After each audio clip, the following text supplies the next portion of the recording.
नमस्कार दोस्तों, मैं आ गया हूँ आज दिल्ली। आज से 2 ऑपरेशन और मैं थोड़ा सा टाइम बड़ी मुश्किल से मिला था। मैंने कहा सर के साथ जो 10 क्वेश्चन है जो आप लोगों ने मेरे को भेजे थे उनके ऊपर मैं वीडियो बना रहा हूँ। तो आइए वीडियो को स्टार्ट करते हैं। नमस्कार सर। नमस्कार प्रदीप। सर ये 10 क्वेश्चन है फिस्टुला और फिशर के ऊपर, तो वो मैं चाहूँगा इसका आप थोड़ा सा जवाब दीजिए तो लोगों को ज़्यादा से ज़्यादा हेल्प होगी। ठीक है, पूछिए। पहला क्वेश्चन है सर, फिस्टुला सर्जरी के बाद में हाइजीन साफ सफाई का कितना इंपॉर्टेंट रोल है और कैसे मेंटेन करें हाइजीन को आफ्टर फिस्टुला सर्जरी? बहुत अच्छा सवाल है। देखिए, फिस्टुला सर्जरी के बाद ड्रेसिंग एंड हाइजीन दोनों हम कैसे ड्रेसिंग को मेंटेन करें, कैसे एक बहुत अच्छी ड्रेसिंग करें जिससे कि रिकरेंस हमारा कम से कम हो।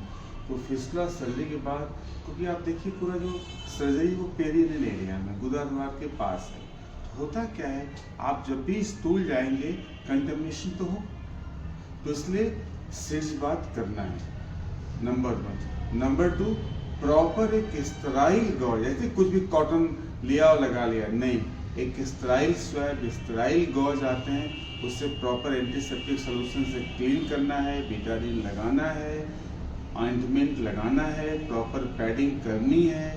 तो इसका बहुत अच्छे से ध्यान रखना है कि ड्रेसिंग प्रॉपर हो रही है। 50% सर्जरी, 50% पोस्ट सर्जिकल केयर बहुत इंपॉर्टेंट है। इसीलिए हम सारे पेशेंट्स को जब भी सर्जरी के बाद ड्रेसिंग होती है हम टीच करते हैं कि ऐसे ऐसे केयर करना है।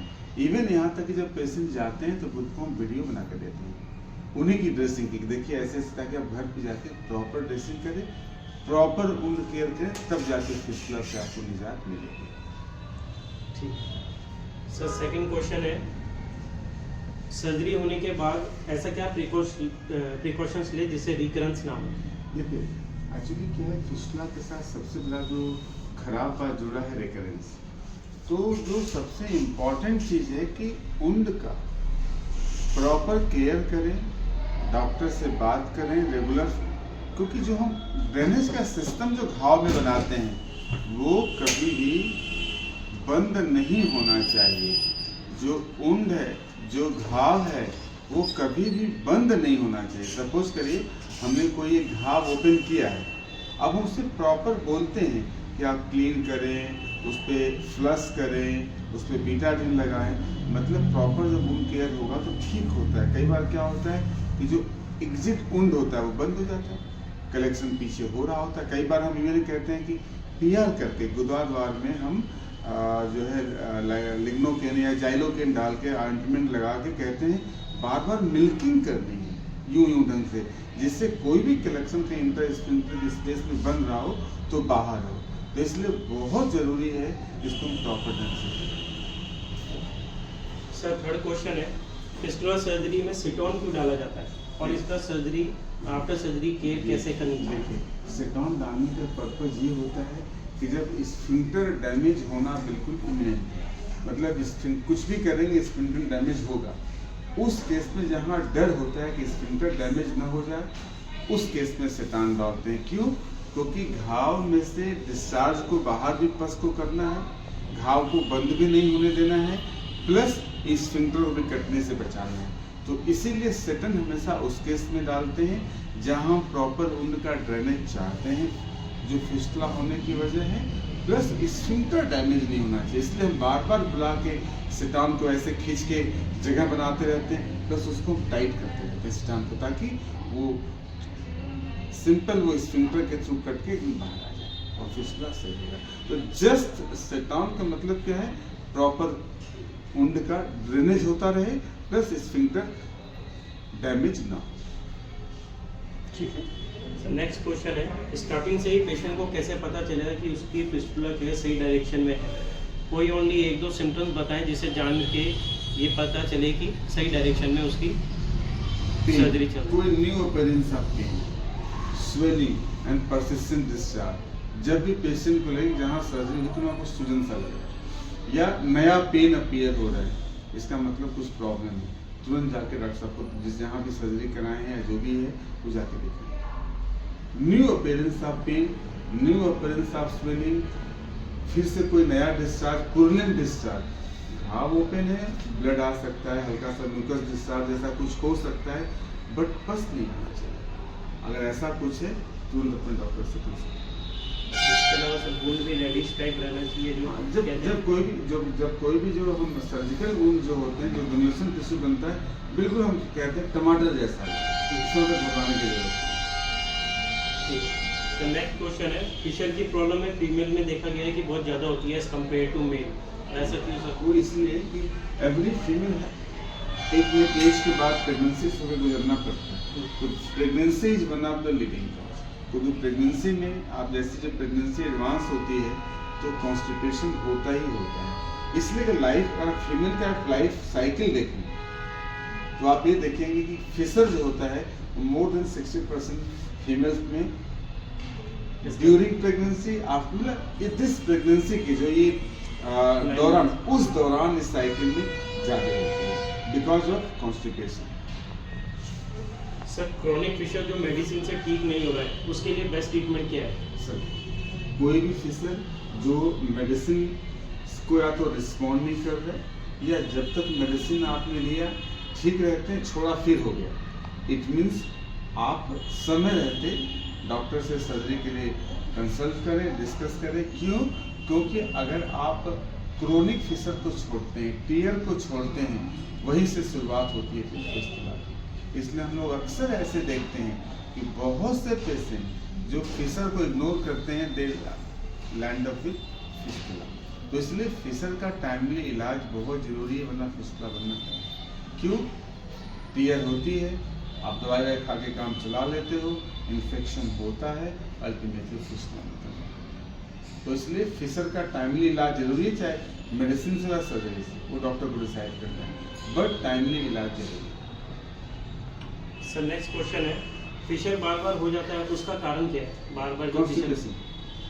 फिशर का मतलब एक छोटा सा कट लगना, अब वो कट हील नहीं होता तो आपको लैट्रिन की जो मसल होती है स्फिंक्टर वो टाइट हो जाती है। इसीलिए जब भी आप शौच को जाते हो आपको जोर लगाना पड़ता है, तो और टीयर होगा, और टीयर होगा तो और टाइट होगी, तो एक साइकिल की तरह बनता रहता है। जैसे गरीबी आई तो एक्सीडेंट हो गया, चोट लग गई, अस्पताल में भर्ती हो गई, गरीबी पहले से भी थी और चले गए अस्पताल में और पैसा खर्च हो गया।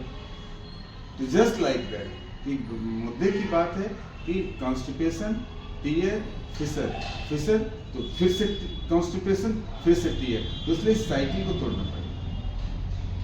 बहुत से पेशेंट का फोन आता है, वो कहते हैं कि हमारा जो मोशन का रास्ता है वो जगह टाइट हो गई है, मुझे पास में दिक्कत आ रही है, वो कारण यही है। फिशर भी तो यही तो है, स्पाज्म जो स्फिंक्टर है, जिस स्फिंक्टर की बात हम फिस्टुला में करते हैं कि कट न जाए, इनकंटिन्यूअस न हो जाए, वो स्फिंक्टर फिशर में तंग करता है, वही स्फिंक्टर टाइट हो जाएगा, मतलब स्पाज्म में चला जाता है, जिसकी वजह से कॉन्स्टिपेशन होता है, और कॉन्स्टिपेशन होगा तो फिर से टीयर होगा।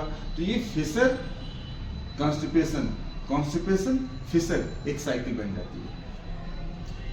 नेक्स्ट क्वेश्चन है सर, कॉन्स्टिपेशन अगर ठीक नहीं हो रहा है तो उसके लिए बेस्ट ऑप्शन क्या है, बेस्ट ट्रीटमेंट क्या है? इवेलुएट करने की जरूरत है।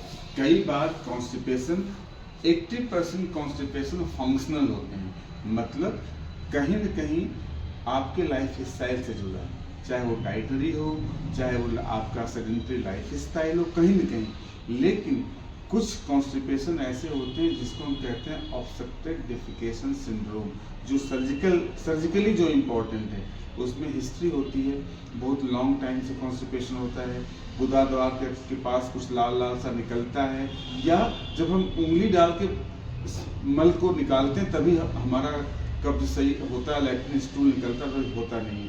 तो ये एक सर्जिकल प्रॉब्लम है, इसके लिए प्लीज कंसल्ट करें। ये दवाई से, इसको हम ऑब्स्ट्रक्शन डेफिकेशन सिंड्रोम ओडीएस कहते हैं। अगर कॉन्स्टिपेशन एक्सेंट से है कि बिना दवाई, हमें दवाई लेते 10 साल हो गया, कुछ गुदाद्वार के पास लाल रंग का कुछ देखने को मस्सा टाइप का मिलता है, और हमें डिजिटल कहते हैं, डिजिटल इवैक्यूएशन, हमें उंगली से निकालना पड़ता है, इसका मतलब आपको ओडीएस है, ये सर्जिकल समस्या है, डॉक्टर से तुरंत मिलें। सर नेक्स्ट क्वेश्चन है, फिशर की सर्जरी के बाद फिस्टुला हो रहा है, कैसे पहचाने कि फिस्टुला है या फिशर है? ये इवोल्यूशन हमने से अभी बोला मैंने कि क्या होता है, कई बार जब बहुत क्रोनिक फिशर होता है, फिस्टुला को एग्जिस्ट कर रहा है, ना फिस्टुला तो इंटरस्फिंक्टरिक एब्सेस, इसीलिए प्री ऑपरेटिव इवैल्यूएशन बहुत जरूरी है। और उन केस में जहाँ जरा से भी हमें डाउट होता है, नॉर्मली हम फिशर के लिए कभी भी एमआरआई रिकमेंड हम लोग नहीं करते हैं, बट अगर फिशर बहुत क्रोनिक है, डिजिटल रेक्टल एग्जामिनेशन पर जरा से भी कहीं इंडुरेशन, जरा से कहीं पेन या जरा से हमें कोई इंट्रास्फिंक्टर की स्पेस में अनइक्वल पाल्पेशन में लगे कि इस साइड का इंट्रास्फिंक्टर की स्पेस मोटा है, इधर का पतला है, डेफिनेटली एमआरआई करके ही इस सर्जरी फिशर की करनी चाहिए। क्यों? क्योंकि पता चल जाएगा तो नॉर्मली इंट्रास्फिंक्टर एब्सेस होते हैं, दोनों को एक साथ करना आसान है, अदरवाइज फिशर की सर्जरी हो जाएगी 6 महीने बाद फिशला करके। 6 महीने तो लंबा हो गया सर, मेरे पास तो ऐसे कमेंट हाँ, हो सकता है, हो सकता है। तो वो अभी जैसे हमने एक पेशेंट अभी जस्ट अभी फर्स्ट वीक ऑफ दिसंबर में किया, वो मेरे पास फिशर सर्जरी के लिए आए थे, but as a routine pre operative evaluation हमने उसका पीआर किया, क्योंकि वो खुद भी रिलेटिव थे एक कार्डियोलॉजिस्ट के, तो मेरे ऊपर भी प्रेशर था कि इनको थरो एवेल्युएशन करना है। वैसे तो पेशेंट का करते हैं, बट ठीक है, वो रेफरेंस से कहीं से आए थे, उनके जो है रिलेशन में कोई कार्डियोलॉजिस्ट है, उनका फोन आया, तो हमने थरो एवेल्युएशन किया था। I found something wrong, I wrote कि नहीं एमआरआई करा लीजिए, क्योंकि कन्विंस करना बड़ा मुश्किल होता है। बिल्कुल, पेशेंट कराते नहीं। यस, तो कराया, उसमें इंट्रास्फिंक्टर एब्सेस निकला। तो basically I did in single setting, और बिल्कुल पेशेंट नहीं है। इवन आज ये 10 दिन हुआ, patient very satisfied, very good. Sir एक लास्ट बहुत ही इम्पोर्टेंट क्वेश्चन है जी, ऐसा कुछ नहीं हो सकता सर फिस्टुला पेशेंट को गारंटी मिल जाए सर्जरी की और पेशेंट टेंशन फ्री होकर इलाज करवा सके? मुझे लगता है दुनिया का एक सर्जन के लिए बड़ा one of the difficult question है। देखिए प्रतीक जी, ऐसा है, ऑल ओवर वर्ल्ड आप जितना फिस्टुला की डायरेक्टरी आप देखेंगे, ऑल ओवर वर्ल्ड, ना तो मैं अपनी बात कर रहा हूँ ना हिंदुस्तान की बात, ऑल ओवर वर्ल्ड फिस्टुला एक ऐसी परेशानी है जिसमें रिकरेंस बहुत आम चीज़ है, दोबारा होने के चांस। हाँ, ये जरूर है कि सर्जिकल टेक्निक, एक्सपीरियंस के बेस पे ये जो परसेंटेज है we can bring it down, कम किया जा सकता है डेफिनेटली। लेकिन ये गारंटी देना, कोई ये कहे कि मैं एक ऐसा सर्जन हूँ जो फिस्टुला रिकरेंस होता ही नहीं, तो या तो वो केस उसके पास गिन के 2-4 हैं, उसने 2-4 करे ही हैं, या फिर समथिंग इसमें मेसी है, फिसी है, बल्कि कि इसका मतलब है कि वो झूठ बोला जा रहा है। ऐसा कोई, और एक अच्छा सर्जन कभी क्लेम कर ही नहीं सकता। हाँ, ये जरूर है जो हम अपने पेशेंट के लिए खुद भी वर्कअप कर रहे हैं। आई थिंक न्यू ईयर में ऐसा कुछ एक ऐसी पॉलिसी लेके आ रहे हैं कि अगर रिकरेंस होता है तो उसको स्विफ्टली पेशेंट को बिना एक इकोनॉमिक बर्डन दिए हम खुद इसी पेशेंट को हम खुद करेंगे अपने सेंटर पे, अगर हमने किया है तो। और क्यों ऐसा होता है, तो पेशेंट को एक इकोनॉमिक बर्डन कम पड़े, उसके लिए हम एक अपनी पॉलिसी पे हम काम कर रहे हैं। होपफुली आपको 2025 में कुछ गुड न्यूज़ इससे रिगार्डिंग हम देंगे कि किसी पेशेंट का फिस्टुला का रिकरेंस होता है तो मैं उसे दोबारा कैसे करूं, जिससे उसको मानसिक तौर पे, आर्थिक तौर पे, हर तरह से उसे एक बर्डन हो। तो 2025 में आपको जनवरी तक आते आते मैं इस पर गुड न्यूज़ दे दूँगा। ठीक है, ठीक है sir, thank you so much. आपने काफ़ी अच्छे सारे सवालों के जवाब दिए, और मैं उम्मीद करता हूँ जल्द से जल्द जो गुड न्यूज़ के बारे में आप बता रहे हैं वो पेशेंट को उसका फायदा मिले। I am working over that. ठीक है, थैंक यू सो मच। नमस्कार।